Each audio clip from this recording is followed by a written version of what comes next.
One. Hello, everyone, and welcome to the Ladies Tale. No, I lied. I've been doing the Ladies Tale podcast for the last 4 days. So just in case you're like, I wonder what happened to the episodes for the end. I thought ladies, the woman's cave, or the writing class. That's because I've been interviewing actors, actresses, producers, and directors all week long. And let me just say, the world of Hollywood is a lot different than writing books. Talking about the question like, so what are the challenges of writing a book? And they're like, well, I didn't write one. And you're like, oh, right. So what are the challenges of being on stage? And then you get the answers like, I can't do anything with that. I don't know what you're talking about. But anyway, not important. I'm Winona, and I actually do my job like semi-good, as you can tell by my horrible answers to my own questions that I just said earlier. I feel like that was way too much explanation. And I wanted the end I thought, ladies, I'm going to stop rambling before I like quit my own job that I gave myself. I would hate for that to happen. Or get fired from the job that I gave myself. Yeah, I'm going to go with the second one. Anyway, not important. The books that we wrote are literary life guides with pop poetry. And I thought divorce was bad. And I thought being grown up was easy. If only I were me, a memoir in verse, Widow's Web, Widow's Debt, and Foreign Coffee. If you recognize I'm stumbling over the names of my own books, it's because it's 8 a.m. and I only wake up at 10. So you can get those 6 books anywhere your audiobooks are sold. You can get the extra 11. If you're like me and it's 8 a.m, you're like, I'm not mathing right now. That's 17 books. And you can see all of those at www.andithoughtLadies.com. And if you recognize there was no J today, so you know what's coming up next. It's the carsalesmans.com. So www.andithoughtLadies.com. There you go. That's the best I could do at 8 a.m. But you're not here to hear about me. You're here to hear about our wonderful guest. Wonderful guest. Would you like to introduce yourself? Hi, I'm Kimberly Sheenan. I'm a campaign manager at the reading agency in England. Did you say you're attending or a campaign? No, campaign manager. Okay. I was like, I swear I didn't read that in the email. No. I do work there full time. Great. It's like, that's a whole different set of questions. Like, when do you leave? Why do I only know about it now? Oh my goodness. I'm sorry. You were telling us about yourself. Yes. So 3 interesting facts that I'm trying to come off the cuff. So the campaign manager role at the reading agency. So it's it's not massive. It's a really small reading charity, but we've got massive reach. So we work with around 1.9 million people every year to help them tackle life's big challenges through the proven power of reading. So that's my role. Another interesting thing about me is that in my role, I work with about 50 different publishers in the UK, children's, adults, big publishers, small indies, to promote their books, their authors to mainly public libraries. I'm a big lover of public libraries. And also school libraries, prison libraries. So that's the really great bit about my job. And then one small thing about me, nothing to do with my work, is I've got a sausage dog called Olive who is slowly driving me to an anxious breakdown every time she eats something she shouldn't. But that's what dogs do. It's what they do, and they don't tell you this before you get them. And they are lovely most of the time, but I thought it was going to calm me down, and I think it's done the opposite. I would say, like, if you ever said, oh, I want to have a child, but I don't need the diapers, you get a pet. Because it's like they eternally, like, just learn how to walk, but they can't quite talk really well yet. And they're curious about everything. It's like, oh, put that in my mouth. No, that's a doorknob. No, that's a miniature doorknob from your place. Like, give it back. Give it back. Well, hers was her first time. We had her 2 weeks, and I promise we're really caring parents, dog parents. She managed to find a tiny shard of glass, so she had to have a massive operation 2 weeks in, and we're like, oh god, we're terrible. It's so hard. It's so hard. Like, I have a pet, and it's so hard with the pet that I have. But unfortunately, the first pet died. That was really sad. Fortunately, the second pet is much more picky about what she eats, so it's only food. The first pet was like, I'll eat whatever's on the floor. Try it. And you're like, oh my God. And you're always sweeping and mopping, and they still find something. It's like, oh, behind the couch on the left in the nook underneath the radiator, there was oh, I got it. It is. I've Googled so many things like, can dogs eat this? Can dogs eat this? That should be a really well-selling book. I honestly, anyone was looking at that, like, okay, let me just check. Oh my goodness, now I want to write it. But I'd buy it. You should write it. You should write it. You'd be good. Maybe. It's a picture book. There. Okay, I said I was going to talk about your actual job, not the dog. I don't know how to all those three things. I was like, dog. I mean, that's why I left with the dog, because I think that is the most interesting thing for us to talk about first off. Okay, let's talk about your actual work. How do you do your job every day? I have a rest of that question. Don't just start answering that. There's the second part of that, because it literally is like talking to like the business side and the school side and meshing them together to actually make something that's useful for a charity. How does that happen? Yeah, that's a really good question. So they're in my team. So we're one program at the Reading Agency. The Reading Agency's got loads of programs. We do something called World Book Night, Summer Reading Challenge, but ours is more the commercial aspect, I'd say, of the charity. So we work with the publishers who get out an annual subscription, and as part of that they get certain numbers of campaigns. So I talk to the publishers really regularly about what books they want to work on, what is their aim for their campaign. Sometimes because of what's in the book, because of the author's interest, they want to go to really specific niche audiences. So that's the first step for when we do anything, is really talking to the publishers to find out what their aims are. For every campaign is different. And then from that, we will then, in our team, so there's 4 of us on our team. So I'm the manager, and then I've got two Zoes and Kathleen who work with us. We talk about how we can connect with those audiences. So we do it through social media, we do it by direct emails to our librarians who we need to keep up that really good communication with and relationships. And we mainly do newsletters as well. So that was something I was doing before I came on, was trying to quickly send a newsletter with all of our new campaigns for this month. So yeah, it's a juggling act, but that's what I really like about my job. Is you may not be aware from what we're doing, I like to talk. So talking to loads of different people is great. And as you say, like finding who's going to be interested in this book, and then you hear back from the librarian. So we're kind of the middle person, really, aren't we? So we talk to the publishers, we'll then talk to the librarians, who will then run the campaigns with maybe some display materials, author visits. We get that feedback back, we then send that back to the publisher. So it's like our role is really important in the middle to keep it all smoothly. And when you get that feedback, the photos of the children reading the book, or it could be a prison group and they've started their reading journey now because of what they've been given. It's just that's lovely. So yeah, so it's quite hard, but I'm quite informal anyway. So I think everyone, like, when they get used to me, they like the chat too. So we will always be talking about, I once started a meeting talking about Love Island, so that's a good way in as well. Oh my goodness, Love Island. Okay, so whenever I'm on book tour in UK, I have to have my quick Love Island update. So like I land, I go to the hotel, I chill, I get my drink, come to my room, and I'm like, what happened on Love Island? Yeah. Because you already know, like when you start, you're just like, okay, because like it sounds insane, but there are definitely 2 different cultures, although we speak the same language. And I find that reality TV is a great way to mesh the 2 without looking stupid. Because before an interview starts, you have this pre-chat, you're like getting to know each other, you're trying to figure out if you're going to be comfortable. And Love Island always works.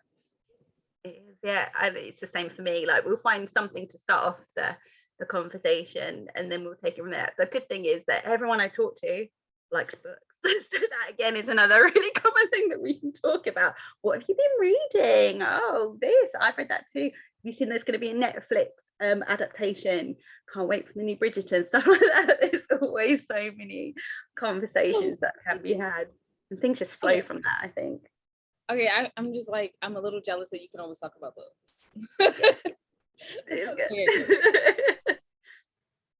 Can you tell us, like, in an overview, what the reading agency does one more time, so just to make sure that our listeners know? Yeah, definitely. I mean, I just gave you a very short sentence. So the reading agency, so it's a national charity, so we work with all libraries, all authorities in the UK, and we run programs to help, because I mean, we all know the proven power of reading, don't we? Because we're readers, but there's so much research into the effects that children especially have if they're growing up reading for pleasure, not just reading to pass their tests at school. That reading for pleasure is really key.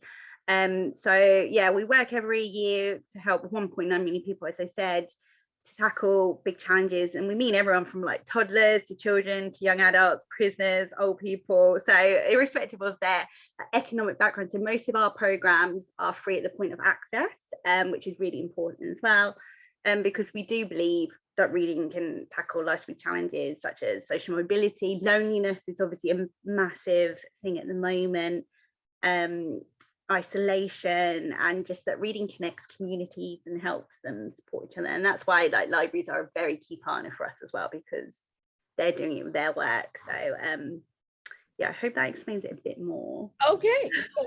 What books do you read? Because I was like, sorry, no, that's a really good question. So what are you reading now? Let's just go with that.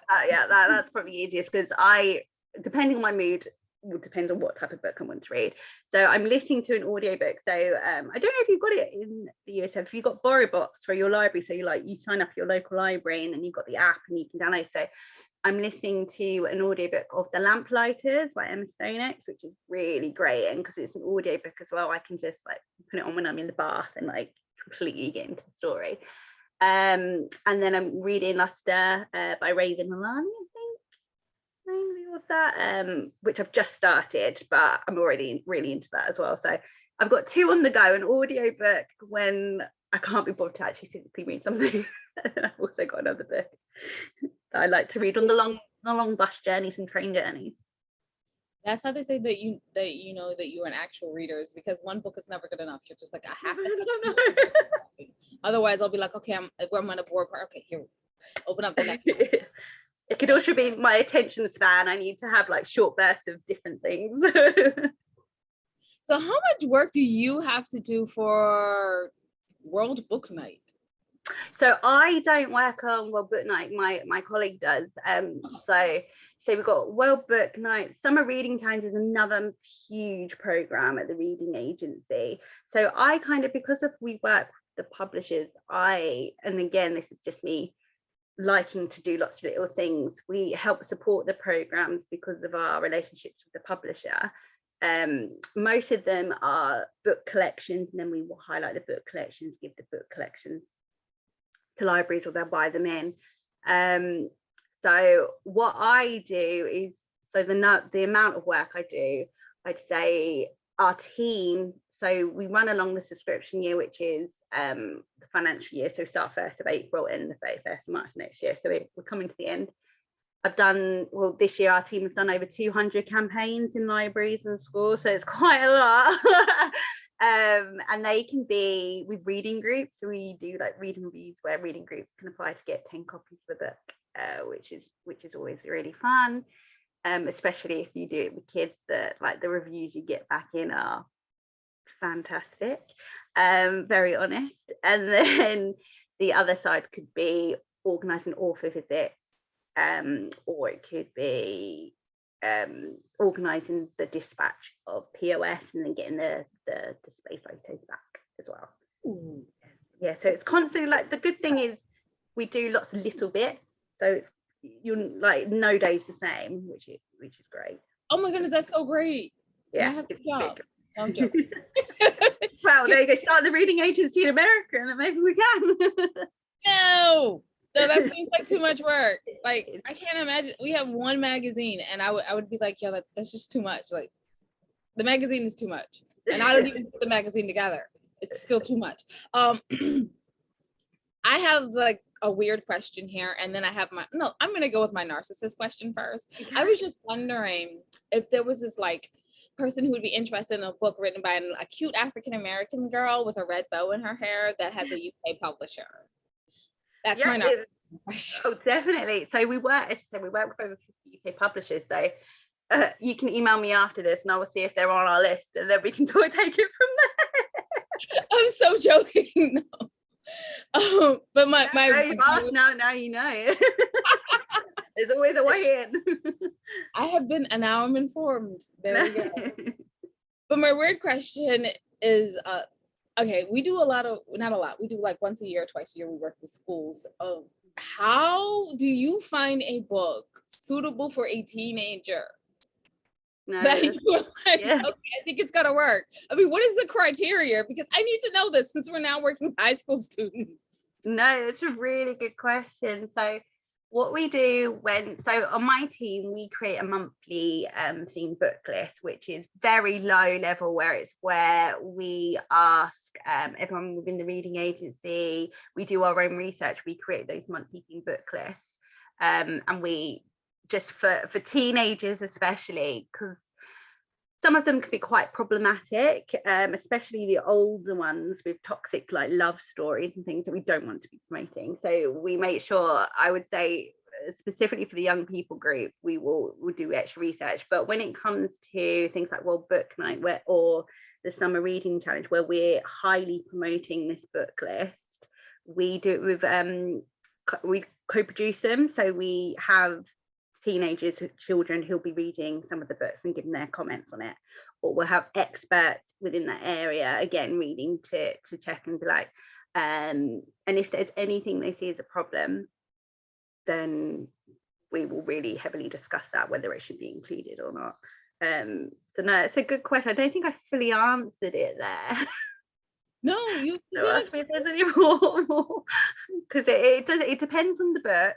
But also another thing that we're really considering at the moment is the author as well. Like we want as many different people from different backgrounds, but also you've got to look at if they've any views that they're promoting that we as an organization or just people might not want to be promoting as well.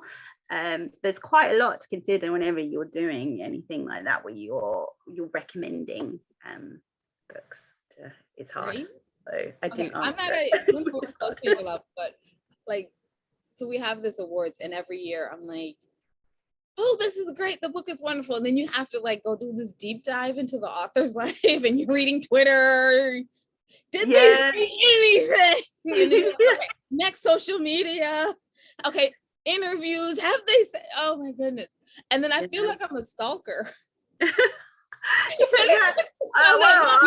We do this. We do the same. It's nice to know that you're supposed to. We started this off by talking about how, for our audience, so talk about how sometimes you skim over an email and you just don't get the correct information. Like I remember a day when I could just like skim over like the background and be like, cool. Now it's like, no. Yeah, you do definitely now, and I think that's why it's really good. So another one, I feel like I'm listing all of our programs at the reading agency, but another one is Reading Well, which is a program where so it could be, we've got Reading Well book list for people who have dementia, or we've got Reading Well book list for people living with long-term conditions. So for that, we will make sure we have groups of people who are reading the books that have been sent in for possible inclusion on the list, because I mean, these are the people you want to hear from to make sure that this is a book that will work for us, or if there's problems you can then feed that back to the publisher saying this is maybe why you might want to tweak it. So that I think is really important. It is for especially like book awards, if you can get other people involved, that helps us out a lot. Okay, thank you so much for coming today. There was one more question I was going to ask and I can't remember, so I feel terrible. It's completely my fault, because I 5 hours earlier than we were meant to meet, I misread the email. So that's why we're here now. It's not a problem. So I want you guys to know, like, I literally got out of bed, put on some clothes, and was like, is there a spot in my house that's good enough for the studio? Great.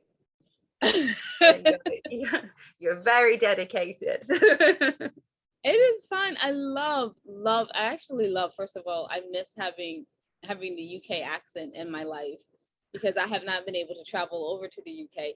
But this has been so much better because I don't have to deal with the damp, rainy weather. It's true. It's not been nice, but it's starting to get a little bit sunnier. Not warmer yet, but the sun is out now, which is a big improvement in our lives. I remember the question. Yeah. How do you find time for yourself and enough time to how do you schedule out your time to get it all done? Yeah, no, that's a good question, and one that I think I'll keep working on. Well, at the moment it's a very busy period, but I know it's peaks and troughs for me as well. So I know that, like, in my head it's going to come to an end very soon, she hopes. Because I've been in this role, my current role, as a manager for a year, but before that I've been part of Reading Partners team for another 4 or 5 years. So I'm really comfortable in my role now because I've been here just a good amount of time and I know everyone, publisher side, librarian side.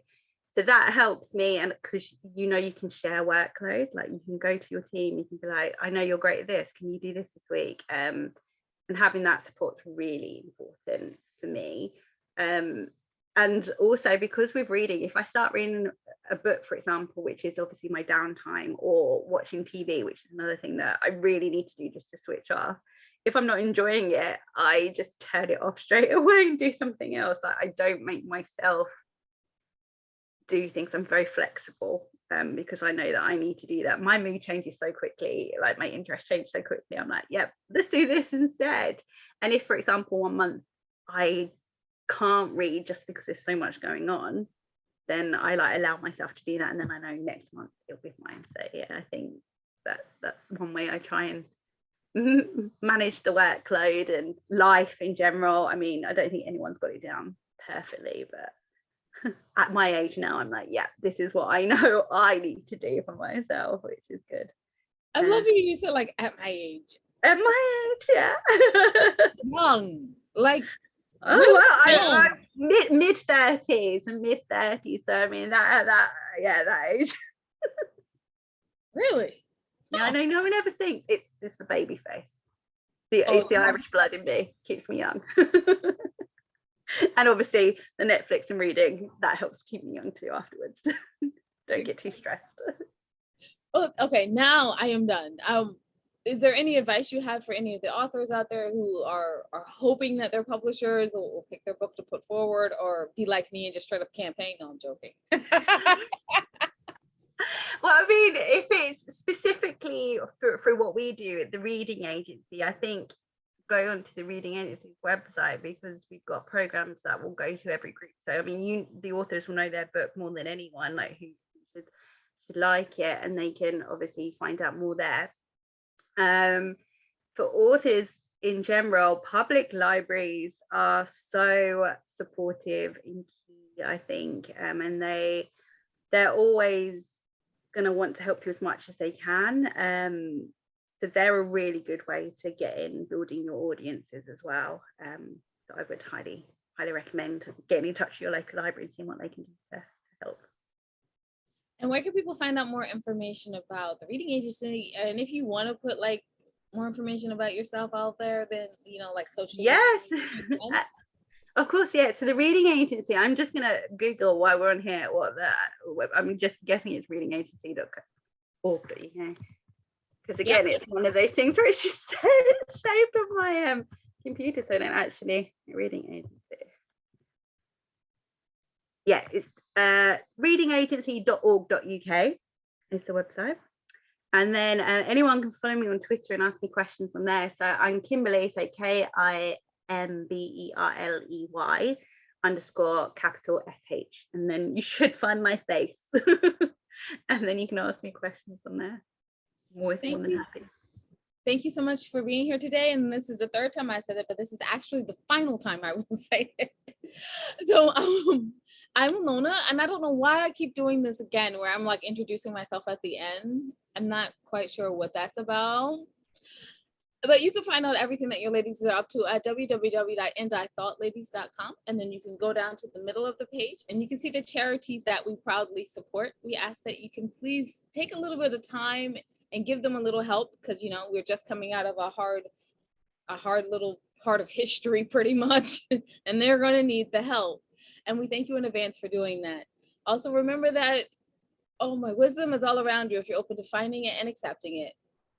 Peace and love, you guys, from Winona and Jade. Yes, I'm saying this as a question because I'm like, I can't quite remember. I'm just thinking about I need my coffee. So let's try that again. Peace and love, you guys, from Winona and Jade. Also, thank you for listening. Bye-bye.